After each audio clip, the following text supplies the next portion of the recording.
Hi ಎಲ್ರಿಗೂ, ಹೇಗಿದ್ದೀರಾ? ಎಲ್ಲರೂ ಚೆನ್ನಾಗಿದ್ದೀರಾ ಅಂತ ಭಾವಿಸ್ತೀನಿ. Welcome back to Kavitha Jeevan's vlogs Kannada.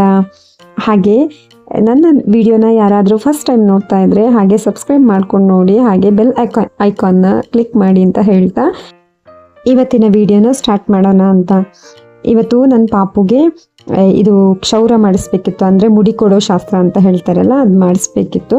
ಹಾಗಾಗಿ ಧರ್ಮಸ್ಥಳಕ್ಕೆ ಹೋಗಬೇಕಿತ್ತು.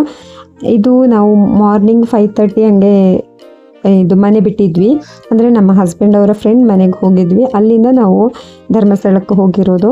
ಸೊ ಬೆಳಗ್ಗೆ ಬೇಗನೆ ಎದ್ದು ಅಲ್ಲಿಂದ ಬಿಟ್ಟು ಮತ್ತೆ ಧರ್ಮಸ್ಥಳಕ್ಕೆ ಹೋಗಬೇಕಾಗಿತ್ತು. ಯಾಕಂತಂದರೆ ಲೇಟ್ ಆಯಿತು ಅಂತಂದರೆ ಮತ್ತೆ ರಶ್ ಆಗುತ್ತೆ ಅಂತ ಹೇಳಿಬಿಟ್ಟು ನಾವು ಬೇಗನೆ ಹೊರಡ್ತಿದ್ದೀವಿ. ಪಾಪು ಮಾತ್ರ ಫುಲ್ ಮಲಗಿದ್ದಾಳೆ. ಪಾಪು ಅಲ್ಲಿ ರೀಚ್ ಆಗೋ ತನಕ ಮಲಗಿನೇ ಇದ್ಲು. ಸೊ ಹಾಗಾಗಿ ಇಲ್ಲಿ ಹೋಗ್ತಾ ಇದ್ದೀವಿ ನಾವು ಬೆಳಗ್ಗೆ ಹೊರಡುವಾಗ ಅಂತೂ ಫುಲ್ ಕತ್ತಲೆ ಆಗಿತ್ತು. ಬಟ್ ಅಲ್ಲಿ ರೀಚ್ ಆಗುವಷ್ಟರಲ್ಲಿ ಸ್ವಲ್ಪ ಬೆಳಕಾಗಿತ್ತು. ಸೊ ಅದಾದಮೇಲೆ ನಾವು ಕಾರ್ ನಿಲ್ಲಿಸ್ಕೊಂಡು ಸೀದಾ ಒಂದು ಅಂದರೆ ಕ್ಷೌರ ಮಾಡಿಸೋ ಕಡೆನೇ ಹೋದ್ವಿ. ನಾವೇನು ಟೆಂಪಲ್ ಒಳಗಡೆ ಹೋಗಿಲ್ಲ ಇತ್ತು, ನಾವು ಡೈರೆಕ್ಟ್ ಅಲ್ಲಿಗೆ ಹೋದ್ವಿ. ಅಲ್ಲಿ ಹೋಗಿ ಮತ್ತೆ ಟೋಕನ್ ಎಲ್ಲ ತಗೋಬೇಕಲ್ಲ, ಟೋಕನ್ ಎಲ್ಲ ತಗೊಂಡು ಮತ್ತೆ ಹೋಗಿ ಬಂದ್ವಿ. ಸೊ ನಮ್ಮ ಮಗಳು ನೋಡಿ ಹೀಗೆ ಕಾಣ್ತಿದ್ದಾಳೆ ಇವಾಗ.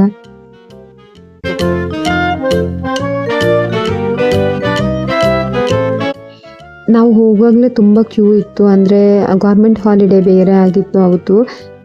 ಹಾಗಾಗಿ ತುಂಬ ಕ್ಯೂ ಇತ್ತು. ನಮಗೆ ಮತ್ತೆ ಲೇಟ್ ಆಗುತ್ತೆ ಅಂತಂದ್ಬಿಟ್ಟು ನಾವು ಬೇಗನೆ ಹೋಗಿ ಇದು ಪಾಪುದು ಮುಡಿ ಕೊಟ್ಟು ಬಂದ್ವಿ. ಸೊ ಇನ್ನು ಮನೆಗೆ ಹೋಗೋದು ಅಂತ ಹೇಳಿಬಿಟ್ಟು ಮನೆಗೆ ಇದು ಸ್ನಾನ ಮಾಡಿಕೊಂಡು ಮತ್ತೆ ಬಂದು ದೇವರಿಗೆ ಇದು ಪ್ರದಕ್ಷಿಣೆ ಹಾಕೋಣ ಅಂತಂದ್ಬಿಟ್ಟು ಮನೆಗೆ ಹೋಗ್ತಾ ಇದ್ದೀವಿ. ಇನ್ನೊಂದೇನಂತಂದರೆ ಇಲ್ಲಿ ಅಷ್ಟು ಬೆಳಗ್ಗೆ ಅಷ್ಟೊಂದು ಜನ ಇರ್ತಾರೆ ಅಂತ ನಮಗೆ ಗೊತ್ತಿರಲಿಲ್ಲ.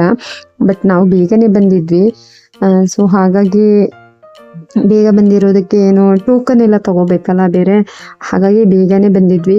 ಟೋಕನ್ ಸಿಗೋದಿಲ್ಲ ಅಲ್ವಾ, ಲೇಟ್ ಆದರೆ ಇನ್ನೂ ಕಾಯಬೇಕಾಗುತ್ತೆ. ಅದಕ್ಕೋಸ್ಕರ ಬೇಗನೆ ಹೊರಟು ಬಂದ್ವಿ.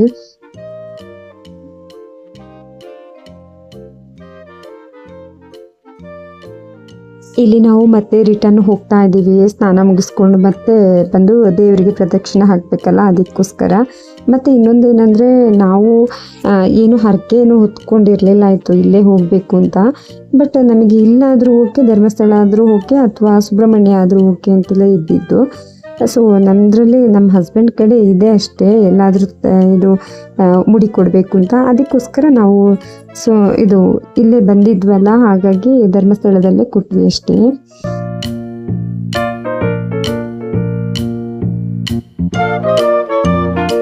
ಇದು 6:30ಗೆಲ್ಲ ಎಷ್ಟು ಚೆನ್ನಾಗಿ ಕಾಣುತ್ತೆ ಗೊತ್ತಾ, ಹೊರಗಡೆ ಬಂದು ನೋಡಿದ್ರೆ. ಅಂದರೆ ಈ ಥರ ಟ್ರಾವೆಲ್ ಮಾಡಿದಾಗ ಅಂತೂ ತುಂಬ ಖುಷಿ ಕೊಡುತ್ತೆ ಮನಸ್ಸಿಗೂ. ಅಂದರೆ ಹಚ್ಚ ಹಸಿರಾಗಿರುತ್ತೆ, ತುಂಬ ಚೆನ್ನಾಗಿರುತ್ತೆ ನೋಡೋಕ್ಕೂ. ಹಾಗಾಗಿ ನಮಗೆ ನಾನು ಹಸ್ಬೆಂಡ್ ಬರ್ತಾ ಇದ್ವಿ, ಚೆನ್ನಾಗಿದೆ ಅಲ್ಲ ಇಲ್ಲೆಲ್ಲ ಪ್ಲೇಸ್ ಅಂತ. ಬಟ್ ನಮಗೆ ಇಲ್ಲಿಂದ ಒಂದು 1 hour ಜರ್ನಿ ಆಗುತ್ತೆ ಅನಿಸುತ್ತೆ ನಮ್ಮ ಮನೆಗೆ, ಅಂದರೆ ನನ್ನ ಹಸ್ಬೆಂಡ್ ಅವ್ರ ಮನೆಗೆ. ಸೊ ಇಲ್ಲಿಂದ ಆಲ್ಮೋಸ್ಟ್ 1 hour ಆಗುತ್ತೆ ಅಂದ್ಕೊತೀವಿ ನಾವು. ಹಾಗಾಗಿ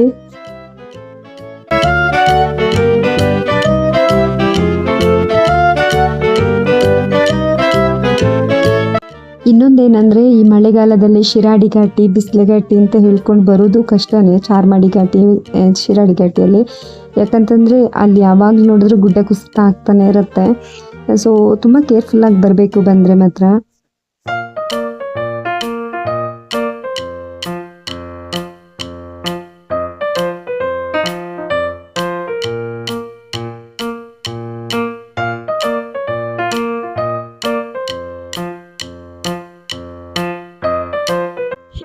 ಅಲ್ಲೇ ಸ್ನಾನ ಮಾಡಿಸೋಕ್ಕೆ ವ್ಯವಸ್ಥೆ ಇರುತ್ತೆ, ಅಂದರೆ ಅಲ್ಲಿ ಒಂದು ಬಕೆಟಿಗೆ 100 ರೂಪಾಯಿ ಏನೋ ಅಮೌಂಟ್ ಕೊಡಬೇಕು ಅನಿಸುತ್ತೆ. ಅದಾದಮೇಲೆ ಅಲ್ಲಿ ಸ್ನಾನ ಮಾಡ್ಕೊಳ್ಳೋಕ್ಕೆ ವ್ಯವಸ್ಥೆನೇ ಇರುತ್ತೆ. ಬಟ್ ನಾವು ಇಲ್ಲೇ ಮನೆ ಹತ್ತಿರ ಇರೋದ್ರಿಂದ ಹಾಗಾಗಿ ಫ್ರೆಂಡ್ ಮನೆಗೆ ಬಂದ್ವಿ ಅಷ್ಟೇ. ಸೊ ಅಲ್ಲಿ ಹೋಗಿ ಸ್ನಾನ ಮಾಡಿಸ್ಬೋದಿತ್ತು, ಬೇಡ ಅಂತ ಅನಿಸ್ತು, ಹಾಗಾಗಿ ಮನೆಗೆ ಬಂದ್ವಿ.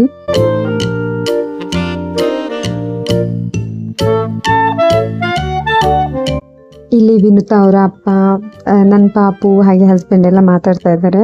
ಹಾಗೆ ವಿನುತಾ ಅವ್ರ ಮನೆಗೇ ನಾವು ಬಂದಿರೋದು. ಸೊ ಇಲ್ಲಿ ನೆಕ್ಸ್ಟ್ ನಾವು ಫೋಟೋಸ್ ತಗೊಂಡ್ವಿ ಅಷ್ಟೇ. ಫೋಟೋಸ್ ತಗೊಂಡು ಅದಾದಮೇಲೆ ನಾವು ದೇವಸ್ಥಾನಕ್ಕೆ ಹೋಗೋಣ ಅಂತ ಅಂದ್ಬಿಟ್ಟು ಹೊರಡ್ತಾ ಇದ್ದೀವಿ.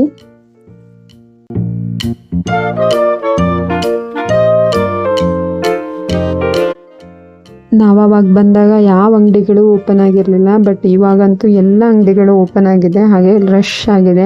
ಅದರಲ್ಲಿ ಬೇರೆ ಗೌರ್ಮೆಂಟ್ ಹಾಲಿಡೇಸ್ ಆಗಿರೋದ್ರಿಂದ ತುಂಬಾ ರಶ್ ಇತ್ತು. ಸೊ ದೇವಸ್ಥಾನದ ಹೊರಗಡೆನೇ ಅಷ್ಟೊಂದು ರಶ್ ಇರಬೇಕಾದ್ರೆ ದೇವಸ್ಥಾನದ ಒಳಗಡೆ ಹೇಗೆ ಅಲ್ವಾ. ಸೊ ಹಾಗೆ ನಾವು ದೇವಸ್ಥಾನಕ್ಕೆ ಹೋಗಿ ಮತ್ತೆ ಬರೋಣ ಅಂತ ಅಂದ್ಬಿಟ್ಟು ನಾವು ಹೋಗ್ತಾ ಇದ್ವಿ. ಸೊ ಪಾಪುನ ಮುಡಿ ತೆಗ್ಸಿರೋದ್ರಿಂದ ದೇವಸ್ಥಾನಕ್ಕೆ ಹೋಗಿ ಬರೋಣ ಅಂತ ಹೇಳಿತ್ತು. ಹಾಗಾಗಿ ಅಲ್ಲೇ ಇದು ಮುಡಿ ತೆಗ್ಸಿರೋದ್ರಿಂದ ಹಾಗಾಗಿ ಒಳಗಡೆ ಹೋಗಿ ಬರೋಣ ಅಂತ ಇತ್ತು.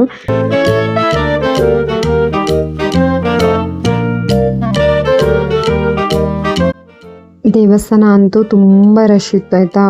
ಅದು ಹೋಗುವಾಗಲೇ ಎಂಟ್ರೆನ್ಸಲ್ಲಿ ತುಂಬ ರಶ್ ಇತ್ತು. ಇನ್ನು ಅಲ್ಲಿ ದರ್ಶನ ಮುಗಿಸಿ ಬರುವಾಗ ಇನ್ನೆಷ್ಟು ಹೊತ್ತಾಗುತ್ತೋ ಅಂತ ಅನ್ನಿಸ್ತು. ಯಾಕಂತಂದರೆ ನಮಗೆ ನನ್ನ ಹಸ್ಬೆಂಡಿಗೆ ಮತ್ತೆ ಉಡುಪಿಗೆ ಹೋಗೋ ಪ್ಲ್ಯಾನ್ ಇತ್ತು. ಅಂದರೆ ನಾವು 8-9 ಗಂಟೆ ಒಳಗಡೆ ರೀಚ್ ಆಗಿದ್ದೀವಿ, ಬಟ್ ಅವರಿಗೆ 10 ಗಂಟೆಗೆಲ್ಲ ಉಡುಪಿಗೆ ಹೊರಡಬೇಕಿತ್ತು.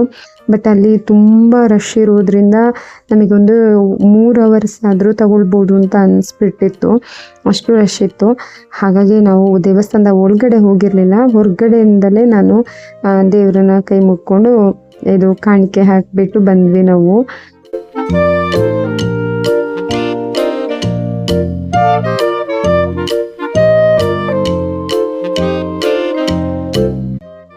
ನೆಕ್ಸ್ಟ್ ಯಾವತ್ತಾದರೂ ಹೋದ್ರೆ ಆಯಿತು ಅಂತ ಅಂದ್ಬಿಟ್ಟು ನಾವು ಹಾಗೆ ಹೊರಗಡೆ ಬಂದ್ವಿ. ನಾವು ಒಳಗಡೆ ಹೋಗಿಲ್ಲ, ಅಲ್ಲಿ ತನಕ ಹೋಗಿ ಬಂದ್ವಿ ಅಂತ ಅನ್ನೋದು ಒಂಥರ ಬೇಜಾರಾಯಿತು. ಬಟ್ ಏನು ಮಾಡೋಕ್ಕಾಗಲ್ಲ, 3-4 ಅವರ್ಸ್ ತಗೊಳುತ್ತೆ ಹೋದಾಗ. ಮತ್ತು ಹಸ್ಬೆಂಡಿಗೂ ಅರ್ಜೆಂಟ್ ಇರೋದ್ರಿಂದ ಸೊ ಹಾಗಾಗಿ ನಾವು ಹೋಗಲಿಲ್ಲ ಒಳಗಡೆ. ಇನ್ನು ನಾನು ಮತ್ತು ಪಾಪು ಹೋಗ್ಬೋದಿತ್ತು, ಬಟ್ ಹೊರಗಡೆ ಬರುವಾಗ ಎಷ್ಟೊತ್ತಾಗುತ್ತೆ ಏನು ಅಂತ ಅನಿಸ್ಬಿಟ್ಟಿತ್ತು. ಸೊ ಹಾಗಾಗಿ ನಾನು ಹೋಗಲಿಲ್ಲ.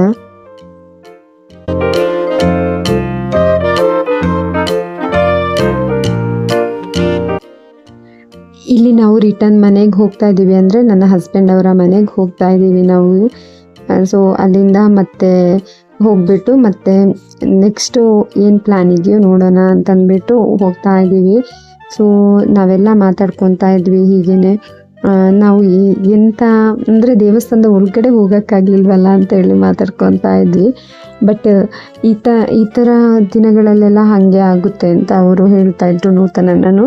ಯಾಕಂತಂದರೆ ಗೌರ್ಮೆಂಟ್ ಹಾಲಿಡೇಸಲ್ಲಿ ಒಂದು ಮಧ್ಯಾಹ್ನ ತನಕನೂ ಆಗುತ್ತೆ, ಕೆಲವೊಂದು ಸಲ ಸ್ಯಾಟರ್ಡೆ ಸಂಡೇ ಅಂತೂ ಹೇಳೋಕ್ಕೆ ಆಗಲ್ಲ ಅಂತ ಹೇಳ್ತಾಯಿದ್ರು, ಎಷ್ಟು ಹೊತ್ತಾಗುತ್ತೆ ಇದು ದೇವ್ರ ದರ್ಶನ ಅಂತ. ಹಾಗಾಗಿ ನಾವು ನಮಗೂ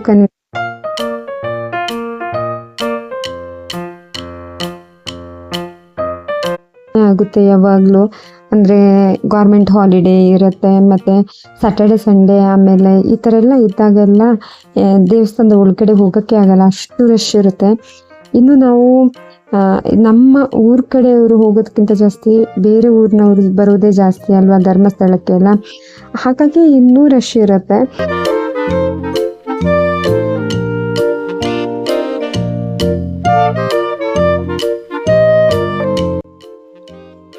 ಎಲ್ಲ ದೇವಸ್ಥಾನಗಳಲ್ಲೂ ಹಾಗೆ ಅಲ್ವಾ, ಬೇರೆ ಬೇರೆ ಊರಿನವರೇ ಜಾಸ್ತಿ ಬರೋದು ಅನಿಸುತ್ತೆ. ಆಯಾ ಊರಿನವರು ಒಂದು ಸ್ವಲ್ಪ ಕಮ್ಮಿ ಹೋಗ್ತಾರೆ ಅನಿಸುತ್ತೆ, ಸೊ ಬೇರೆ ಊರಿನವರು ಜಾಸ್ತಿ ಹೋಗ್ತಾರೆ ಅನಿಸುತ್ತೆ. ಸೊ ಇಲ್ಲೂ ಹಾಗೇ ಬೇರೆ ಊರವರೇ ಜಾಸ್ತಿ ಬರೋದು, ನಮ್ಮ ಊರಿನವರು ಹೋಗಲ್ಲ ಅಂತಲ್ಲ, ಯಾವಾಗಲೂ ಒಂದು ಸಲ ಹೋಗ್ತಾರೆ. ಬಟ್ ಈ ಕಡೆಯವರೆಲ್ಲ ತುಂಬ ವರ್ಷದಲ್ಲೂ 2 ಸಲ 3 ಸಲನೂ ಧರ್ಮಸ್ಥಳಕ್ಕೆ ಹೋಗೋರು ಇದ್ದಾರೆ, ಅಥವಾ ನೆನಪಾದಾಗೆಲ್ಲ ಹೋಗೋರು ಇದ್ದಾರೆ. ಸೊ ನಮ್ಮ ಊರ ಕಡೆಯವರೆಲ್ಲ ಸ್ವಲ್ಪ ಕಮ್ಮಿ ಕಂಪೇರ್ ಮಾಡಿದರೆ ಸುಬ್ರಹ್ಮಣ್ಯಕ್ಕೆ ಹೋಗ್ತಾರೆ ಜಾಸ್ತಿಯಾಗಿ. ಹೀಗೆ ಮಾತಾಡ್ತಾ ನಮ್ಮ ಪಯಣ ಶುರುವಾಗಿತ್ತು. ನಮ್ಮ ಮನೆಗೆ ಅಂದರೆ ನನ್ನ ಹಸ್ಬೆಂಡ್ ಅವ್ರ ಮನೆಗೆ ಹೋಗ್ತಾ ಇದ್ದೀವಿ ನಾವೆಲ್ಲರೂ ಮಾತಾಡ್ತಾ. ಸೊ ಇವತ್ತಿನ ವ್ಲಾಗ್ ನಿಮಗೆ ಖಂಡಿತವಾಗ್ಲೂ ಇಷ್ಟ ಆಗಿರುತ್ತೆ ಅಂತ ಅಂದ್ಕೊತೀನಿ. ಇಷ್ಟ ಆಗಿದ್ದರೆ ಲೈಕ್ ಮಾಡಿ, ಶೇರ್ ಮಾಡಿ, ಕಮೆಂಟ್ ಮಾಡಿ, ಹಾಗೆ ಸಬ್ಸ್ಕ್ರೈಬ್ ಮಾಡದೆ ನೋಡೋರು ಸಬ್ಸ್ಕ್ರೈಬ್ ಮಾಡ್ಕೊಂಡು ನೋಡಿ ಅಂತ ಹೇಳ್ತೀನಿ. ಹಾಗೆ ಪಕ್ಕದಲ್ಲಿರುವ ಬೆಲ್ ಐಕಾನ್ನ ಕ್ಲಿಕ್ ಮಾಡಿ ಅಂತ ಹೇಳ್ತಾ ನನ್ನ ಈ ವಿಡಿಯೋನ ಇಲ್ಲಿವರೆಗೂ ನೋಡಿದ್ದಕ್ಕಾಗಿ ತುಂಬ ಹೃದಯದ ಧನ್ಯವಾದಗಳು. Thank you so much. ಹಾಗೆ ನೆಕ್ಸ್ಟ್ ವಿಡಿಯೋ ನಾನು ಮಂಡೇ ಅಪ್ಲೋಡ್ ಮಾಡ್ತಾ ಇದ್ದೀನಿ. ಸೊ